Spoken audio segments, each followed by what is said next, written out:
Hello guys, welcome to another practice session highlights video. Today's practice is very useful, short and right to the point. How to create secure VPN connections to our office, business, branch or operations center when implementing EnGenius brand gateways, routers, which have been featured in several of our recent videos. The hardware that we will be using in today's project is an EnGenius ESG510. We have included a link in the description so you can see its features and technical specifications, as well as a link to our general overview video. The main requirement for any VPN connection is either knowing or having your static public IP address configured or having the necessary information to configure it on your router. In our case, the static IP address is provided by our ISP, a point-to-point protocol over Ethernet PPPoE connection. Let's remember that the provisioning of this IP address is part of the service agreement with our ISP. If it is not already in place, access to this IP address must be negotiated and most likely for a monthly fee. To make this procedure much more realistic for creating this remote connection via VPN, we are simply accessing the EnGenius Cloud portal remotely. This means that any changes that we make here will immediately be reflected on the remote gateway, which is currently located here, just as we are right here. So let's get started. Once on the EnGenius Cloud portal, we'll explore the VPN options, which range from site-to-site VPN, where our EnGenius router can act as a client or as a server. But we'll leave that for our next video about VPNs with EnGenius routers. Let's go to the tab we're interested in, which is SecuPoint. First, we'll configure the server, which is the router itself, and then we'll configure our client, which is the computer I'm currently connected from, to gain direct access to what currently is my remote network. We enable SecuPoint and it will display the configuration options available to us. For example, the protocol, the port that will automatically open when we apply the changes, the network segment that connecting clients will use, and will receive from the DHCP. This must be a different subnet from the one we are using at that remote location or at the current location that I'm at. And then we leave the DNS server set to Google's. Client routing has two options. Either connected clients access the internet locally or use the connection to access through the remote location's ISP. We'll allow all traffic to be sent through the VPN.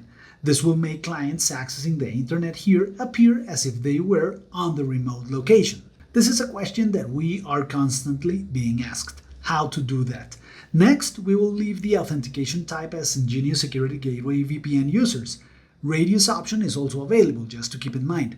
Also at this point, we'll have this link available, which is simply a link to the EnGenius website where we can download the connection client. This is the program that we'll use in a moment on this remote machine to connect to the main network.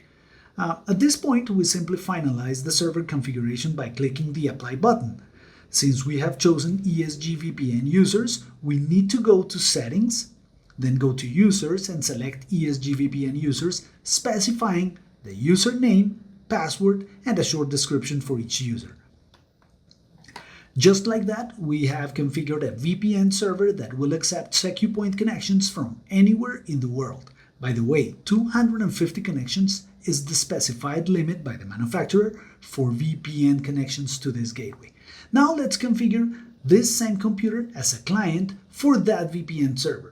From the page that opens to download the client connection tool, we download the version according to our operating system, in this case Windows 11, and install it with the default options. Very simple process. This process, by the way, takes about 1 minute. Then we run that program and add our first connection, providing the IP address of our ESG510 and setting a friendly name for that connection. Only when we choose to connect will it ask for the username and password. The connection will only take a couple seconds. The confirmation will practically come when this notification appears indicating that it is acquiring an IP address. In this case, I'm going to verify that I have connected to my remote office by pinging a machine I will connect to via remote desktop. It is indeed responding, so I will proceed to connect to it.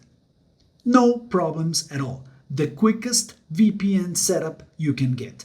Besides security, this type of connectivity is very useful for those who want to appear as if they were at that remote location. Here we see the IP address identified when connecting to the VPN, And here we see the IP address detected after disconnecting from the VPN. If we want that client to have access through their remote internet service provider or their own service provider, we must change this option during configuration, and that's it.